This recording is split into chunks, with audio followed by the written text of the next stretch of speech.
Sarah Jenkins looked at the 3 crumpled dollar bills in her apron. It wasn't even enough to buy milk for her baby brother. She thought that was the freezing point of her life. Rock bottom in a blizzard on the edge of nowhere. She had no idea that in less than 12 hours, the 15 most powerful people in the Western Hemisphere would be begging her for a cup of instant coffee. She didn't know that saving them would threaten her life, expose a billion-dollar conspiracy, and end with a fleet of 50 Rolls-Royces blocking the highway to her front door. This isn't a fairy tale. It's the story of how one waitress held the fate of the global economy in her frozen hands. The silence of the diner was usually comforting to Sarah, but tonight it felt like a threat. It was 8:45 p.m. on a Tuesday in late November. Outside the grease-streaked windows of the Rusty Spoon, the world had vanished. Route 66, usually a vein of asphalt cutting through the Colorado foothills, was gone. In its place was a swirling vortex of white violence. The radio behind the counter had stopped playing country music an hour ago, replaced by the crackling, panicked voice of the National Weather Service. "Repeat, this is a historic system. The I-40 is closed. State troopers have suspended all patrols. If you are indoors, stay there. If you are on the road, God help you." Sarah reached over and clicked the radio off. She didn't need the weatherman to tell her she was trapped. She needed the tips to get home, but the diner had been empty since lunch. Old man. Miller, the owner of the Spoon, poked his head out from the kitchen. He was 72, with hands like leather and a heart that was slowly failing him. "Pack it up, Sarah," Miller coughed, the sound rattling in his chest. "Ain't nobody coming through this hell. Not tonight." "I'll just wipe down the pie case, Miller," Sarah said, trying to keep her voice steady. She grabbed the spray bottle. She needed to stay busy. If she stopped, she'd think about the eviction notice sitting on her kitchen table in the trailer 3 miles away. She'd think about Toby, her 6-year-old brother, waiting for her with a cough that sounded suspiciously like Miller's. She was 23 years old, but she felt 50. She had been top of her class in business school 2 years ago, destined for a corner office in Chicago. Then came the car accident that took her parents. Then came the medical bills. Then came the dropout form, the move back to this dying town, and the apron that smelled permanently of bacon grease. Clang. The wind threw a loose shingle against the roof. The lights flickered. Once, twice, then buzzed back on, dimmer than before. "Go home, kid," Miller urged, untying his apron. "Take the leftover meatloaf. Toby loves the ketchup glaze." Sarah smiled, a sad, genuine smile. "Thanks, Miller. You're a—" She stopped. She didn't hear it at first over the howling wind, but then the floorboards beneath her cheap sneakers began to vibrate. It was a low, guttural rumble, deeper than the storm. It wasn't the rattling of the roof. It was engines, lots of them. Miller froze. "Is that a plow?" "No," Sarah whispered, moving to the window. She wiped a circle in the condensation and peered out into the black void. "That doesn't sound like a diesel plow. That sounds like a jet taking off." Suddenly, the darkness outside was slashed apart by beams of light. Not the yellow dim lights of local pickup trucks. These were piercing blue-white LED beams, dozens of them. They cut through the snow like lasers. Screech. The sound of expensive rubber losing traction on black ice pierced the air. "Look out!" Miller shouted. Sarah jumped back as a massive obsidian-black SUV careened off the invisible highway. It smashed through the wooden railing of the parking lot, spinning a full 360 degrees before slamming sideways into the diner's old signpost. Crunch. The sign, "The Rusty Spoon, best coffee for 100 miles, toppled over, landing on the hood of the SUV. But it didn't stop there. Behind the first SUV, another vehicle swerved to avoid the wreck. A low-slung sports car, a McLaren, Sarah realized with a jolt of shock, bottomed out in the snowbank, its engine screaming. Then a limousine, longer than Sarah's trailer, jackknifed, blocking the entrance to the lot. It was a pile-up, but it wasn't a normal pile-up. It looked like a luxury car dealership had been dropped from the sky. "My sign," Miller groaned, clutching his chest. "Miller, sit down," Sarah commanded, her instincts shifting from waitress to survivor. "Don't go out there. They crashed. We got to help." "No," Sarah said. Her eyes narrowed. She watched the scene unfold through the glass. "Look at them." Doors were flying open, but the people scrambling out into the blizzard weren't normal travelers. A man fell out of the back of the limousine. He was wearing a tuxedo, but not just any tuxedo. It was velvet. He slipped on the ice, his face planting into the slush. A woman in a shimmering silver evening gown, totally inappropriate for the weather, scrambled out of the McLaren, screaming something that was lost to the wind. Men in dark suits with earpieces, security guards, Sarah realized, were running frantically between the cars, shouting orders, guns drawn but pointed at the ground, unsure what to shoot at, the storm or the bad luck. "They're coming inside," Sarah said, backing away from the window. "Miller, turn the grill back on." "Who are they?" Miller asked, his eyes wide. "I don't know," Sarah said, wiping her hands on her apron. "But that first SUV, that's an armored Cadillac Escalade. And the man in the snow? That looks like Julian Vane." Miller blinked. "The guy who owns the internet?" "The guy who owns the company that owns the internet," Sarah corrected. "And he looks pissed." The door to the Rusty Spoon didn't open. It was kicked open. A gust of freezing wind and snow blasted into the diner, instantly dropping the temperature by 20 degrees. A wall of security guards pushed in first, their eyes scanning the room, hands hovering near holsters. "Clear the room," one of them shouted. "We need this space secure." "Hey!" Sarah stepped forward, blocking the path to the kitchen. She held nothing but a coffee pot, but she held it like a weapon. "You don't walk into a place and start barking orders. Close the damn door." The security guard, a brute of a man with a scar running down his jaw, looked at Sarah as if she were a bug. He moved to shove her aside. "Don't touch her." The voice came from behind the wall of muscle. The guards parted. Walking in was a man who looked like he had been carved out of granite and money. He was tall, wearing a cashmere coat that cost more than the diner itself. His silver hair was perfectly coiffed, despite the gale outside. It was Julian Vane. But behind him was worse. There was Victoria Sterling, the heiress to the Sterling oil empire, clutching a Prada bag to her chest like a life preserver. There was Marcus Thorne, the ruthlessly aggressive real estate mogul known for evicting orphanages to build condos. There was Elias Gray, the pharmaceutical CEO who had hiked the price of insulin last year. 15 of them. The Apex Club. Sarah recognized them all. She used to study their business strategies in college. Now they were dripping snow onto her linoleum floor. Julian Vane looked at Sarah. His eyes were cold blue, devoid of empathy. "We are commandeering this facility," Vane announced, his voice smooth and terrifyingly calm. "The roads are impassable. We were en route to the Aspen summit when the weather shifted. We require privacy, heat, and connectivity. Everyone else out." He gestured to Miller, who was trembling by the grill. "Get that old man out of here. Pay him whatever he wants, but get him out."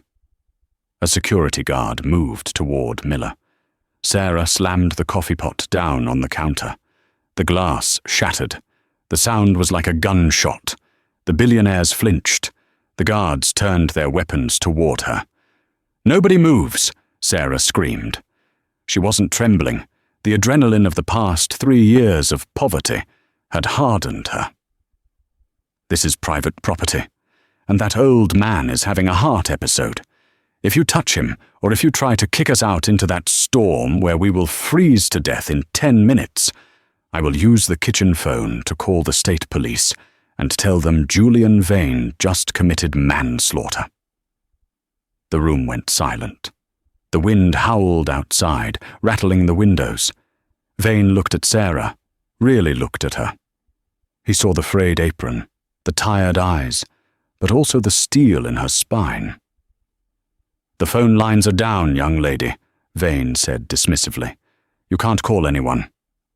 "Maybe," Sarah bluffed, crossing her arms. "But I have a generator out back, and I have the only food for 20 miles. And unless you want to eat your leather shoes, you're going to listen to me." Victoria Sterling stepped forward, shivering violently in her strapless gown. "Julian, stop it! I'm freezing! Just pay the girl!" Vane's jaw clenched. He pulled a checkbook from his inner pocket. He scribbled something and tore it out. He flicked it onto the counter. It landed in a puddle of coffee. $10,000, Vane said. "For the night. Now get me a scotch." "Neat." Sarah looked at the check. It was more money than she made in 6 months. It could pay off her trailer.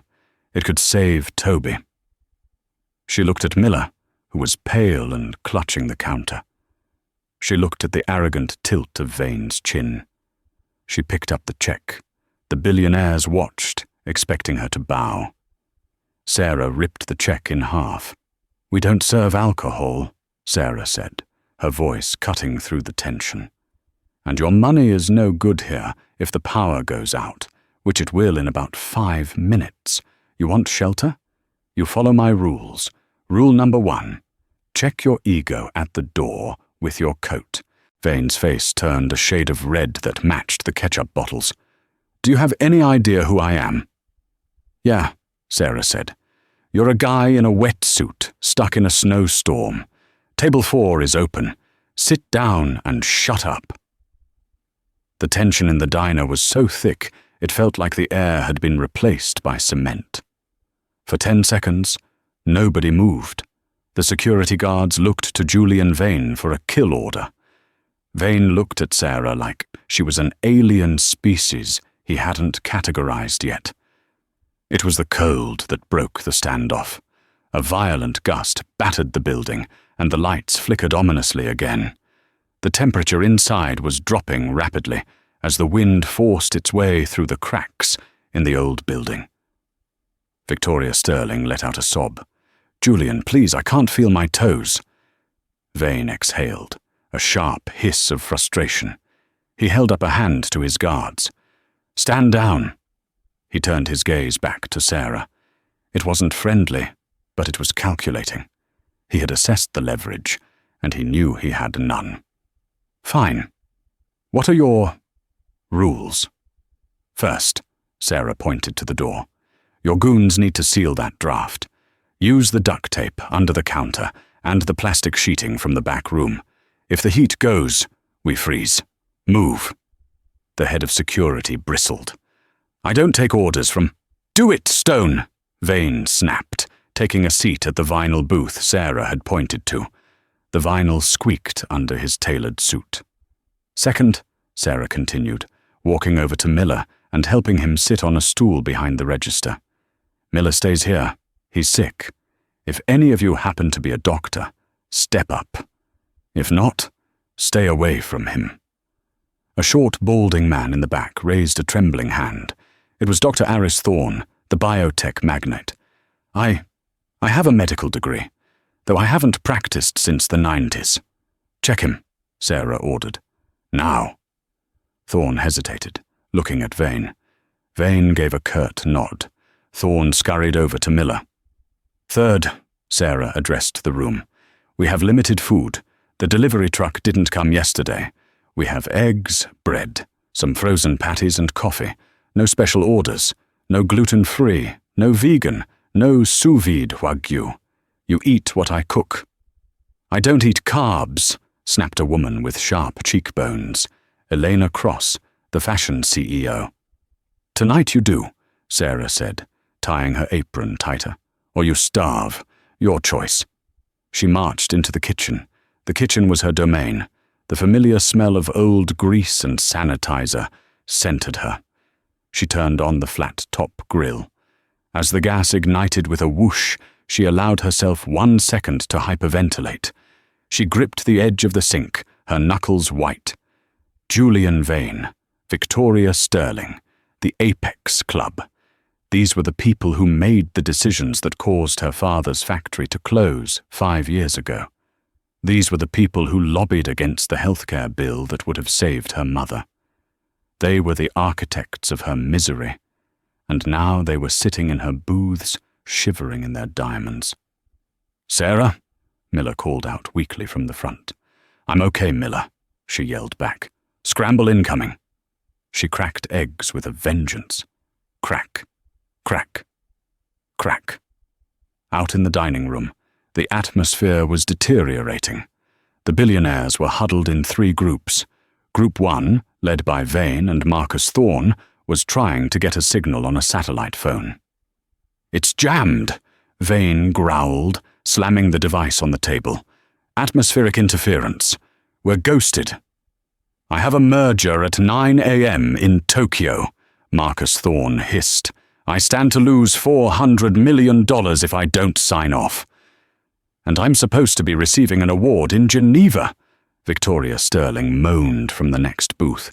She was huddled with the socialites, Elena Cross and a young tech brat named Jax. "This place smells like despair." "It smells like bacon," Jax said, glued to his useless smartphone, which is arguably better. Sarah walked out with 3 large platters of scrambled eggs and toast. She slammed them onto the tables. "Dig in," she said. Victoria looked at the eggs with disdain. "Do you have any herbal tea, chamomile, maybe with a slice of lemon?" Sarah stopped. She looked Victoria dead in the eye. "I have tap water, and I have coffee that tastes like battery acid. Pick one." "You are incredibly rude," Victoria huffed. "I will be writing a review." "You do that?" Sarah said. "Mention the ambiance." Suddenly the lights died. Not a flicker. A total death. The hum of the refrigerator stopped. The overhead fluorescence went black. The diner was plunged into absolute darkness, save for the faint, ghostly blue glow of the snow outside the windows. Screams erupted. The security guards shouted, their flashlights clicking on, sending chaotic beams swinging through the room. "The power lines are down!" someone shouted. "We're going to freeze!" Elena shrieked. "Quiet!" Sarah's voice rang out. She clicked on a heavy-duty flashlight she kept in her apron. "The grid is gone. The generator is out back, but it's manual start and it's temperamental. I need someone to help me dig it out." She looked at the room full of men who ran the world, men who commanded armies of employees. "Who knows how to shovel snow?" Sarah asked. Silence. Julian Vane looked at his hands, manicured, soft, unscarred. Jax looked at his sneakers. Marcus Thorne looked away. "Unbelievable," Sarah muttered. "Fine, I'll do it myself. I'll go." The voice came from the corner. It was a man Sarah hadn't noticed much yet. He was sitting alone in the darkest booth. He was younger than Vane, maybe late 30s, with dark, intense eyes and a jaw covered in stubble. He wore a simple black coat, no tie. It was Liam Blackwood, the Enigma. He was an aerospace engineer who had vanished from the public eye 2 years ago after a rocket launch failure that killed 3 astronauts. He was a recluse, a ghost. "I know engines," Blackwood said, standing up. "And I know snow." "Fine," Sarah said. "Grab a coat from the lost and found box by the door. You're going to ruin that suit." Blackwood didn't argue. He grabbed a stained trucker jacket that said Big Bubba's Hauling on the back and pulled it over his expensive blazer. "Lead the way," he said. Sarah unlocked the back door. The wind hit them like a physical blow, screaming in their ears. They stepped out into the white abyss. The snow was already waist-deep. The generator shed was only 20 feet away, but in this storm, it felt like miles. "Keep your head down!" Sarah yelled over the wind. They waded through the drift. Sarah slipped on a patch of ice, but a strong hand caught her arm before she fell. Blackwood pulled her up, his grip iron tight. They reached the shed. Sarah fumbled with the frozen padlock. Her fingers were numb. "Let me," Blackwood said. He took the keys. His hands were steady. He got the lock open, and they shoved into the small shed. It smelled of gasoline and dust. Sarah shined the light on the ancient generator. "It's a hunk of junk," Sarah admitted. "You have to choke it twice, then pull the cord like you're trying to rip its head off." Blackwood inspected the machine. "Carburetor is gummed up," he muttered. He found a screwdriver on the shelf. In seconds, he was dismantling the intake. "You actually know what you're doing," Sarah said, surprised. "I thought you guys just paid people to know things." Blackwood didn't look up. "I built my first engine when I was 12, before the money, before the accidents." He twisted a screw. "Hold the light steady." Sarah watched him work. For a billionaire, he didn't mind the grease. "There," Blackwood said. He put the casing back on. "Stand back." He grabbed the pull cord. One hard yank. The machine coughed. A second yank. It roared to life, spitting blue smoke. A single light bulb in the shed flickered on. "We have power," Blackwood said, wiping grease onto his forehead, leaving a black smear. He looked at Sarah.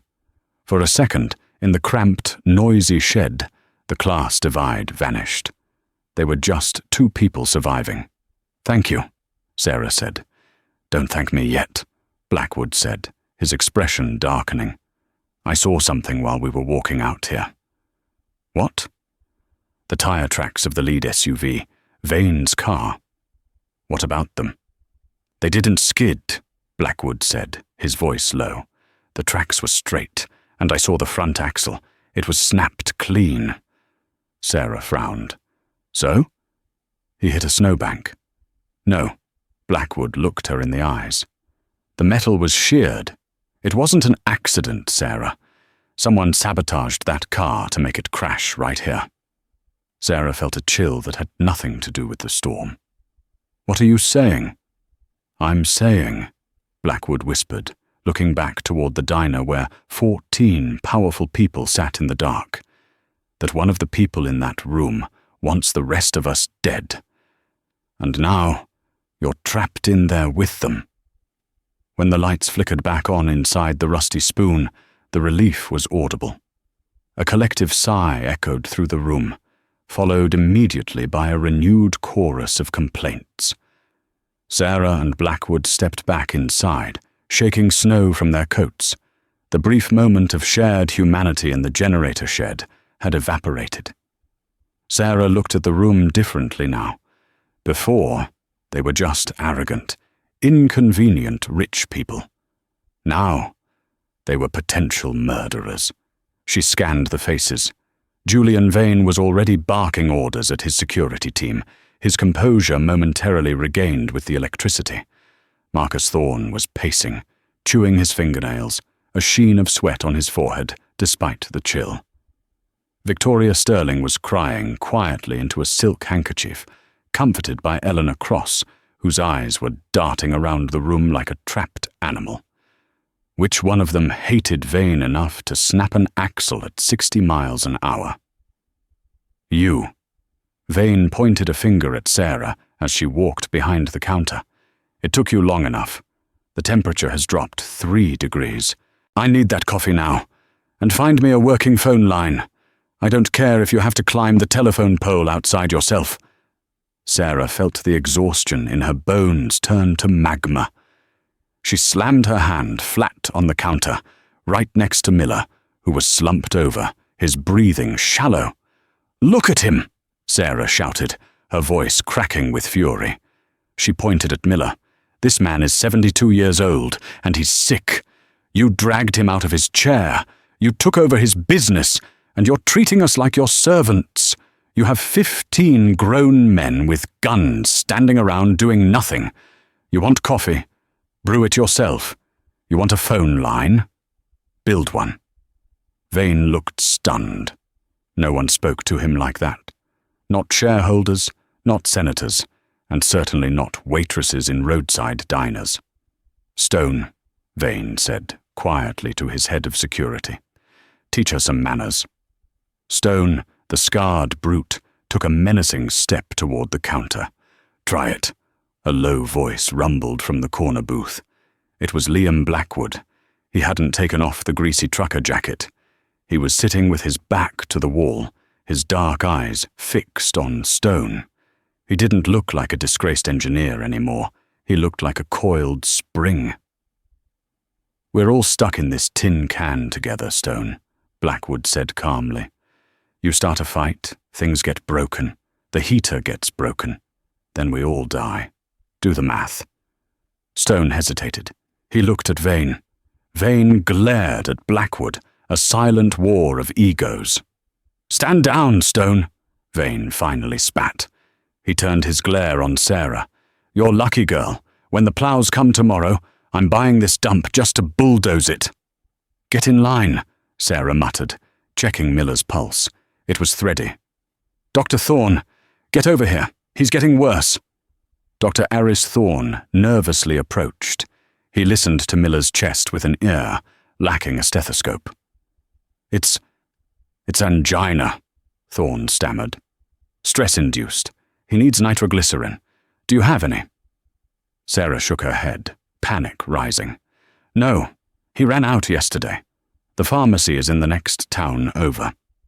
Without it, if the stress continues... Thorne trailed off, looking terrified of delivering bad news in front of Vane. He could have a massive heart attack. Sarah finished for him. She looked around the room at the 15 people whose collective net worth could buy a small country. They had everything, yet they couldn't save one old man. Any of you carry nitro? Sarah asked desperately. Silence. They carried Amex Black cards, satellite phones and anxiety meds, but not nitroglycerin. Pathetic, Sarah whispered. She helped Miller into the back office, laying him on the old cot where she sometimes napped between double shifts. Rest, Miller, I'll handle them. When she returned to the main room, the atmosphere had shifted again. The fear was palpable. The reality of their situation was sinking in. They weren't just inconvenienced. They were mortal. Sarah started another pot of coffee, her hands shaking slightly. She caught Blackwood's eye across the room. He gave her a barely perceptible nod. The axle. Remember the axle? Someone in this room wanted Vane dead, and they didn't care who else got hurt in the process. The storm wasn't their biggest problem anymore.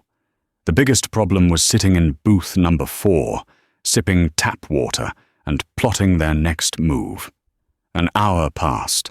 The wind outside grew to a deafening roar, battering the diner walls until the wood groaned under the strain. Inside, the air was thick with the smell of stale coffee and expensive perfume turning sour with fear. Sarah was wiping down a table when Blackwood approached her. He moved silently for a big man. Kitchen, he murmured. Now. Sarah followed him through the swinging doors. The kitchen was warmer, the heat from the grill fighting back the chill. What is it? She whispered. Did you see something? Blackwood leaned against the stainless steel prep table. His expression was grim. I've been watching them. Vane is terrified, but not of the storm. He keeps checking his inside pocket. He's got something on him. Money? No. Vane doesn't carry cash. It's information. That's why they were heading to Aspen. Blackwood ran a hand through his hair, leaving another streak of grease. Sarah, you're a business major, right? You ever hear of the Lazarus Protocol? Sarah frowned. Sounds like a Robert Ludlum novel. No, it's not fiction. It's a contingency plan, a fail-safe developed by the central banks and the top 15 conglomerates, the people in that room out there, in case of a total global financial collapse. Worse than 2008. We're talking about a complete reset of the world economy. Sarah stared at him. What does that mean? It means they get to decide who sinks and who swims, which currencies survive, which debts are erased, which countries get aid, and which ones starve. They were going to Aspen to activate it. The market indicators have been flashing red for weeks. Vanguard, BlackRock, the G7 finance ministers, they're all panicking behind closed doors. Vane called this emergency summit to finalize the plan. Sarah felt sick. While she was counting dimes to buy formula for Toby, these people were playing gods with the world's future. So, Blackwood continued, his voice dropping so low she had to lean in to hear him. Someone didn't want that meeting to happen. Someone snapped Vane's axle to stop the Lazarus Protocol from being activated. Who would want the economy to collapse? Someone who is betting against it, Blackwood said darkly. Someone in that room who stands to make trillions if the world burns down, instead of just billions if they save it. Or someone who thinks Vane's plan is worse than the collapse itself. He looked toward the swinging door. Vane has the activation key. It's likely a biometric drive. He keeps touching his chest pocket. Whoever sabotaged the car knows he has it. And now that we're trapped, they're going to make a move for it. They'll kill him for it? Sarah asked, horrified. They already tried to kill him with the car crash, Blackwood reminded her. Sarah, if that drive gets into the wrong hands, or if Vane is killed before he can use it, the markets will open tomorrow to total chaos. By noon, your money will be worthless. By Friday, there will be food riots in every major city. The stakes had just gone from surviving a blizzard to preventing the apocalypse. Sarah looked down at her stained apron. She was just a waitress. This wasn't her fight. But then she thought of Toby sleeping in their freezing trailer. She thought of Miller gasping for air in the back room. These people had brought their war into her home. What do we do? She asked, her voice steadying. We need proof, Blackwood said. I need to get to Vane's SUV. The data logger in the onboard computer will prove the axle broke before the crash, not because of it. If I can prove sabotage, I can confront Vane. We can force the rat out into the open. You can't go back out there, Sarah protested. It's worse now. You'll freeze in minutes. I have to, Blackwood said. He looked at the back door. The snow was piled halfway up the glass. But I can't do it alone. Stone and his guards are watching every exit. They think I'm a threat to Vane. He turned to Sarah. His eyes were intense, pleading. I need a distraction, a big one. Something that pulls every guard away from the back of the building for 5 minutes. Can you do that? Sarah's mind raced. How do you distract a dozen armed men and 15 paranoid billionaires? She looked at the grill. She looked at the fire suppression system hood above it. An idea formed, reckless, dangerous, and stupid. Just like everything else tonight. Yeah, Sarah said, a grim smile touching her lips. I can create a distraction. But you better be fast, Blackwood, because if you're not back in 5 minutes, I'm probably going to get shot. 5 minutes, Blackwood promised. He moved toward the back door, grabbing a heavy tire iron from a toolbox in the corner. He paused, his hand on the doorknob. Sarah, be careful. These people, they don't see us as human. Remember that. He pushed the door open and disappeared back into the howling white void. Sarah took a deep breath. She walked to the grill. She turned the gas burners up, as high as they would go. She grabbed a squeeze bottle of cooking oil in one hand and a pitcher of water in the other. It was time to light a fire under the Apex Club.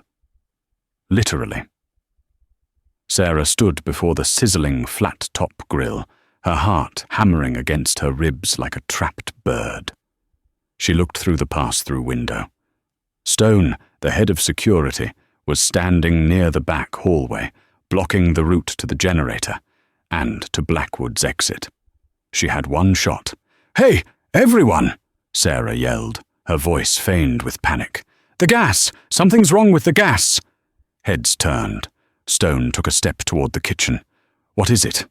"It smells like sulfur. It's leaking." That got their attention.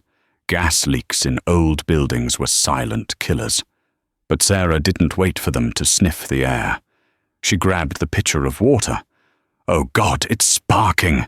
she screamed, and then she threw the water onto the gallon of superheated grease she had pooled on the grill.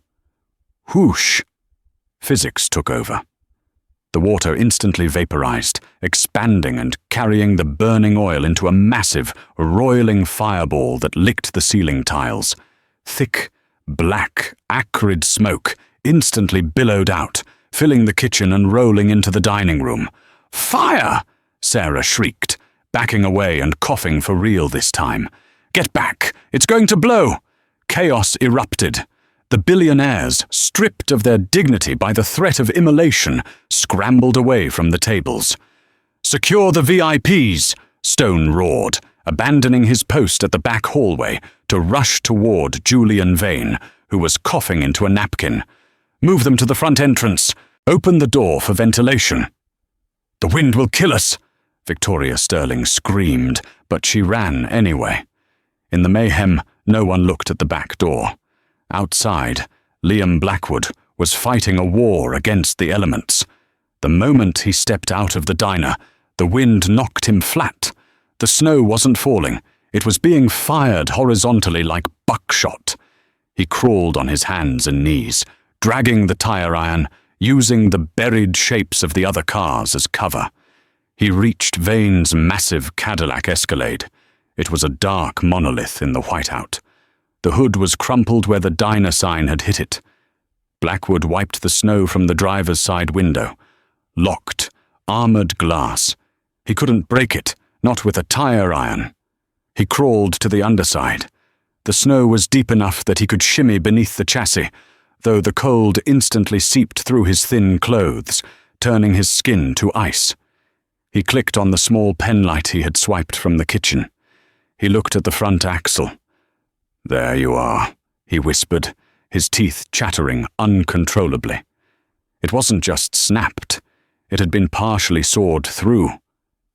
The metal showed clear, bright filing marks, rusted only slightly by the slush. It was prepared to fail under stress. But that wasn't all. Blackwood shimmied further back, toward the fuel tank. His light caught something metallic that didn't belong on a factory SUV. A small black box, magnetically attached to the frame, blinking a slow, rhythmic red light. He recognized it immediately from his defense-contracting days. It wasn't a bomb. It was a jammer. They didn't just crash the car, Blackwood realized, horror dawning on him. They're jamming the signal. That's why the sat phones don't work. That's why no one can call for help. The rescue wasn't coming, because the rescue couldn't hear them. He grabbed the black box and yanked it free. He shoved it into his pocket. He had the proof. Now he just had to survive the 20-yard crawl back to the diner before his core temperature dropped below the point of return.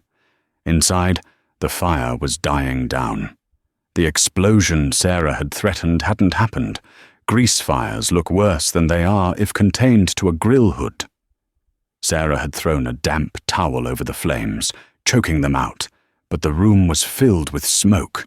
"It's out!" Sarah yelled, waving a menu to clear the air. "It's out! Just a flare-up!" Stone marched into the kitchen, his gun drawn, eyes watering from the smoke. He grabbed Sarah by the arm, spinning her around. "You did that on purpose," he growled, pressing the barrel of his sidearm into her apron. "I saw you throw the water. You're trying to flush us out." I panicked, Sarah stammered, playing the part of the incompetent waitress. I thought it was burning.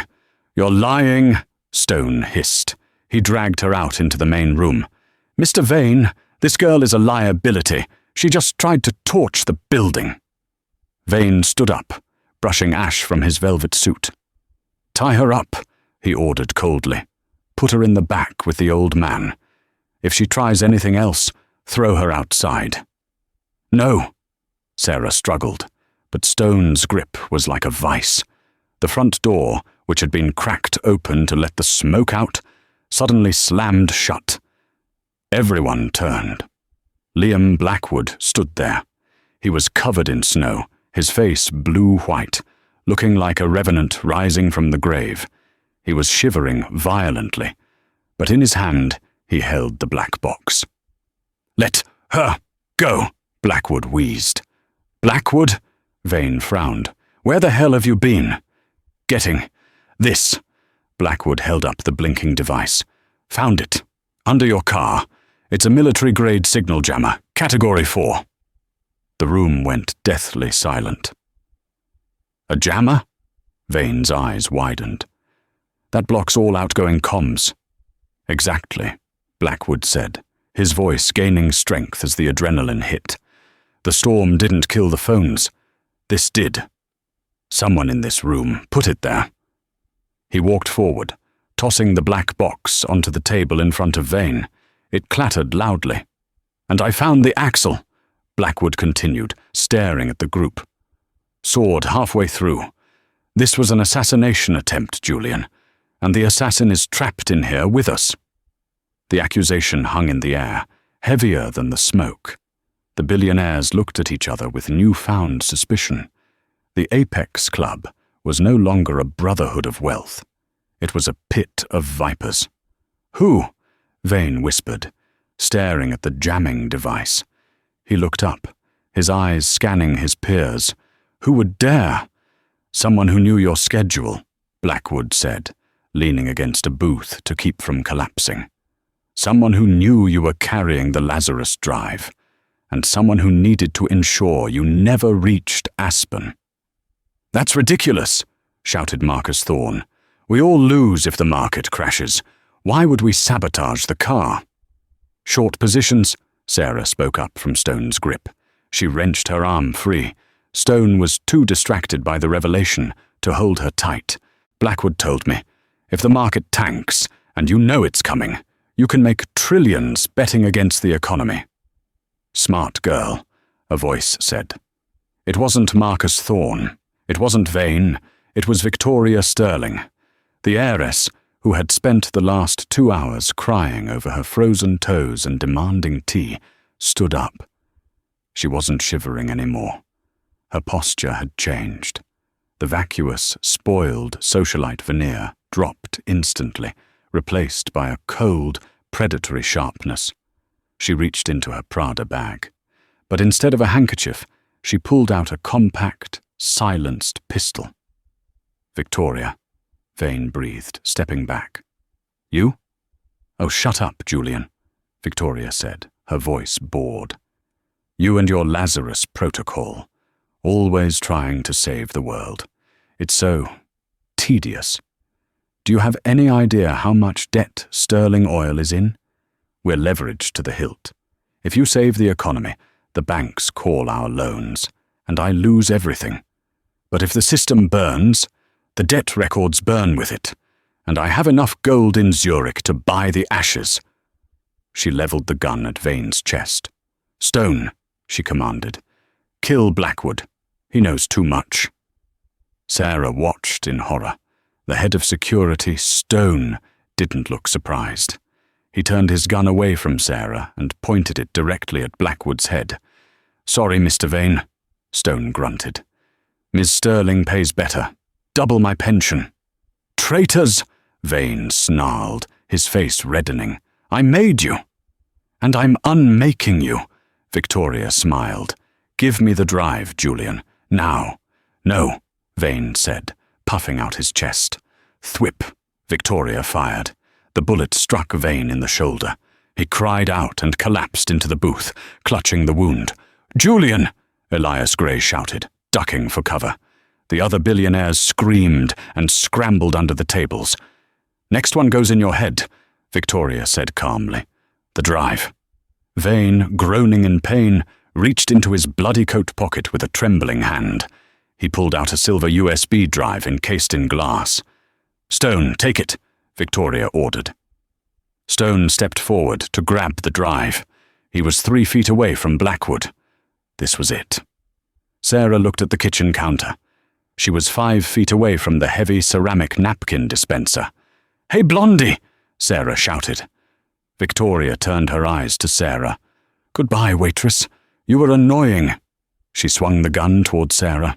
Sarah ducked just as a bullet shattered the pie case behind her head. Glass rained down on her. "Now!" Blackwood yelled. He didn't go for the gun.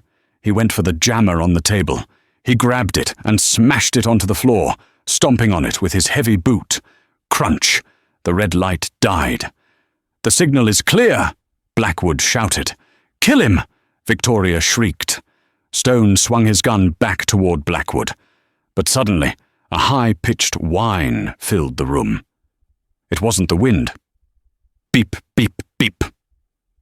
Every smartphone in the room lit up simultaneously. The jammer was dead, and the notifications flooded in. But more importantly, the silence of the storm outside was broken by a new sound. Not the wind. Not a car. Thump, thump, thump, thump. It was the rhythmic beating of rotors. "Helicopter!" Stone hesitated, looking at the ceiling. "No." Blackwood grinned, blood running down his forehead from where the cold had cracked his skin. "I didn't just find a jammer, Victoria. I triggered the emergency beacon on the SUV before I came back in. The Vane Group has a private security force on standby in Denver. They've been circling for an hour, waiting for a signal lock." The sound grew deafening. A massive spotlight beam, bright as the sun, blasted through the front windows, blinding everyone. A magnified voice boomed from the sky, shaking the diner to its foundations. "This is Vane Global Security. Surround the building. We have heat signatures. Come out with your hands up." Victoria's face went pale. She looked at the window, then at Vane, then at the gun in her hand. "It's over, Victoria," Sarah said, standing up from behind the counter, shaking glass from her hair. "You can't buy your way out of this one." Victoria's eyes darted around. She was trapped. A billionaire rat in a roadside cage. "Stone!" she screamed. "Do something!" Stone looked at the chopper light, looked at the gun in his hand, and then looked at Victoria. He dropped the gun on the floor and raised his hands. "I resign," Stone said flatly. Victoria let out a primal scream of rage. She raised the gun again, aiming wildly at Vane. "If I go down, you're coming with me." Sarah didn't think. She reacted.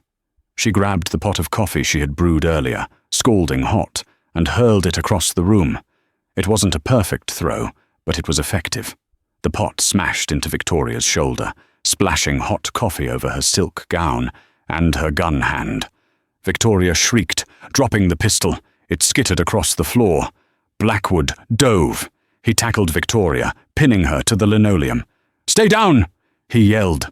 Suddenly, the front windows shattered inward.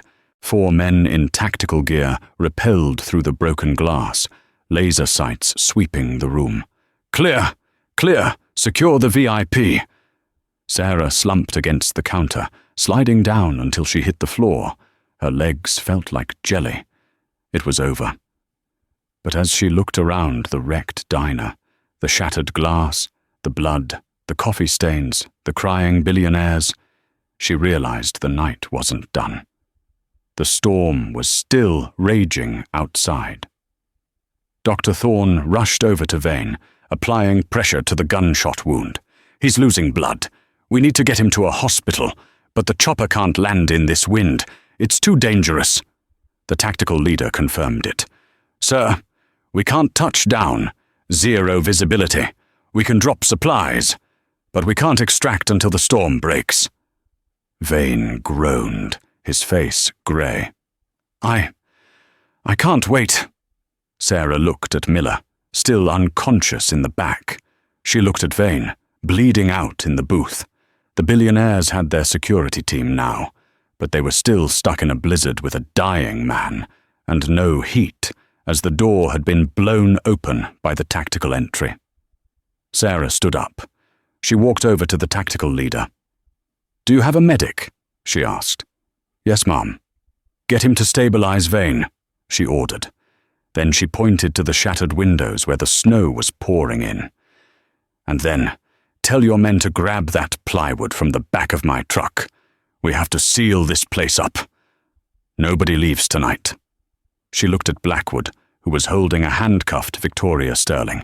He gave her a tired, impressed smile. "One more night," Sarah whispered. "Just one more night." The rest of the night was a blur of controlled chaos. The tactical team, efficient and silent, used plywood from a nearby construction site to seal the shattered windows. They set up a perimeter, their night vision goggles glowing green in the dark corners of the diner. The Billionaires, once the masters of the universe, were now huddled on the floor on makeshift beds made of booth cushions. The class lines had dissolved completely.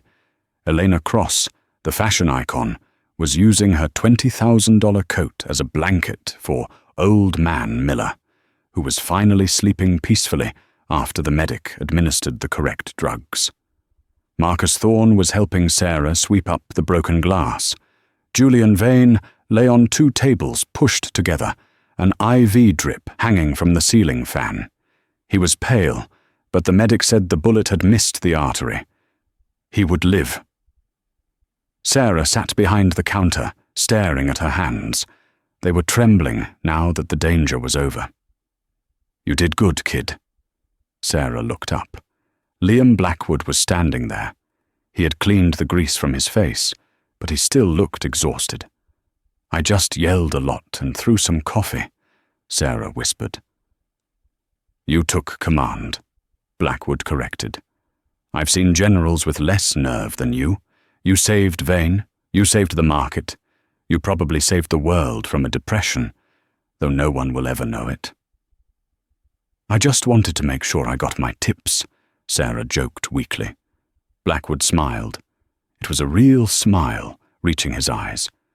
"I think the tip is going to be a bit bigger than usual."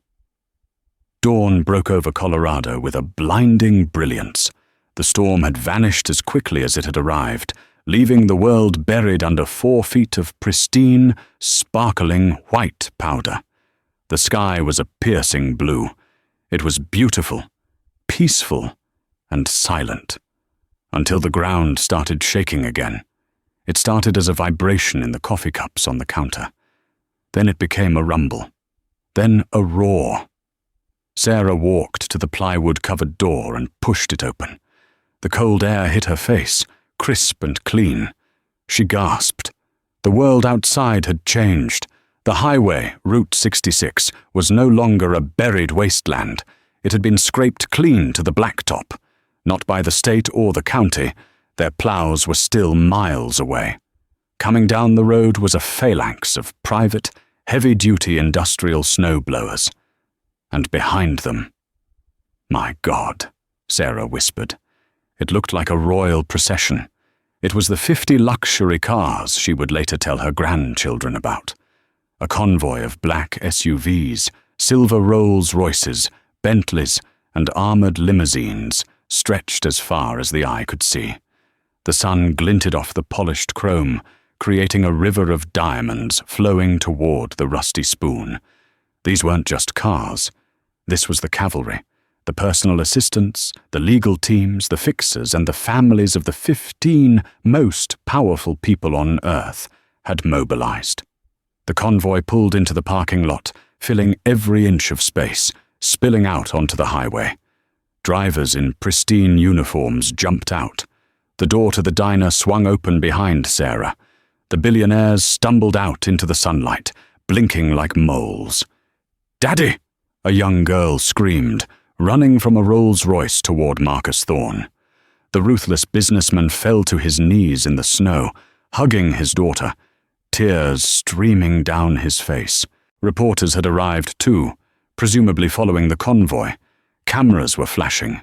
News choppers were cresting the ridge. Sarah stood by the door, holding her dirty apron. She felt suddenly small. She didn't belong in this world of private armies and fleets of Bentleys.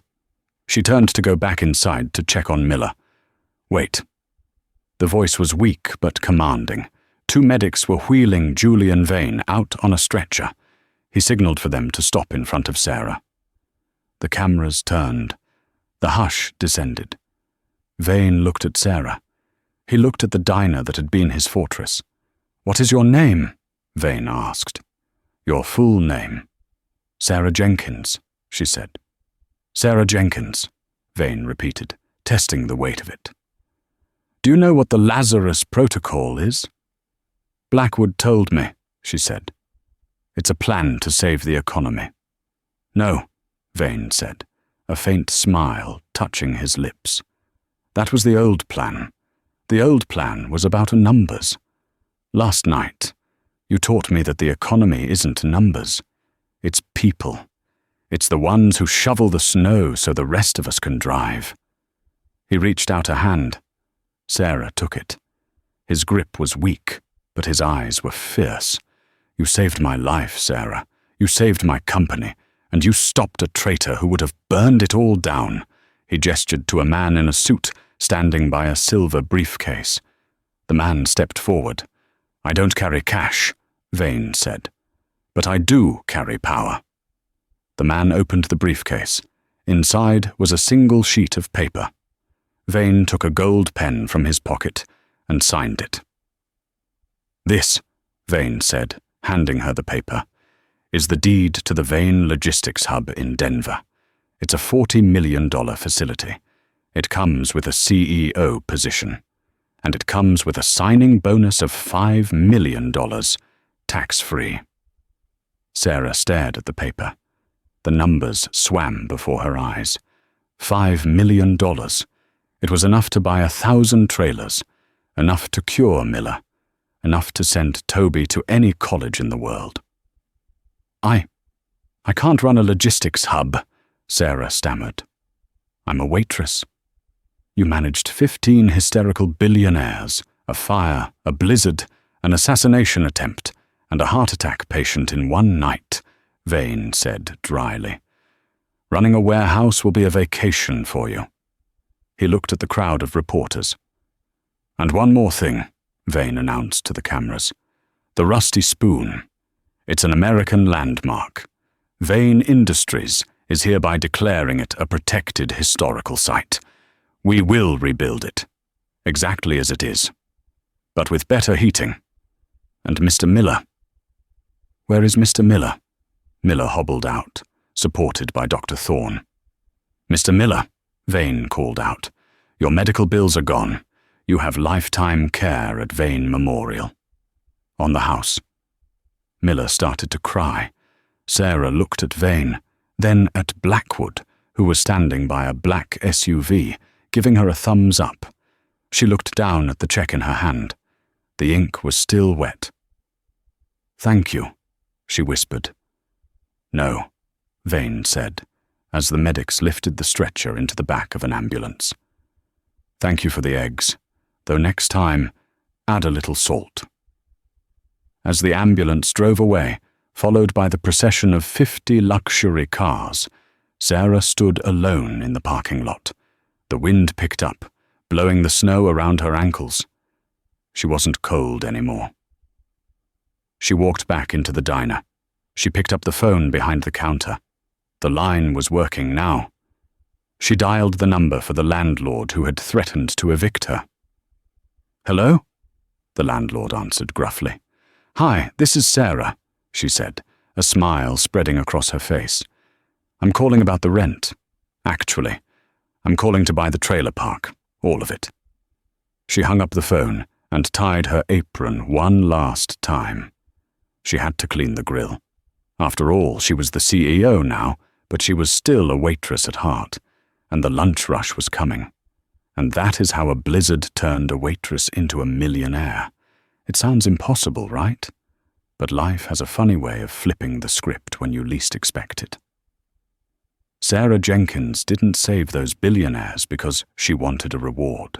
She saved them because it was the right thing to do. She showed courage when the powerful showed fear. And in the end, that courage was the most valuable currency in the room. If you enjoyed this story of justice, karma, and high-stakes drama, please smash that like button. It really helps the channel grow. Don't forget to subscribe and hit the bell notification so you never miss a story. What would you do if 15 billionaires showed up at your doorstep? Let me know in the comments below. Thanks for watching, and see you in the next video.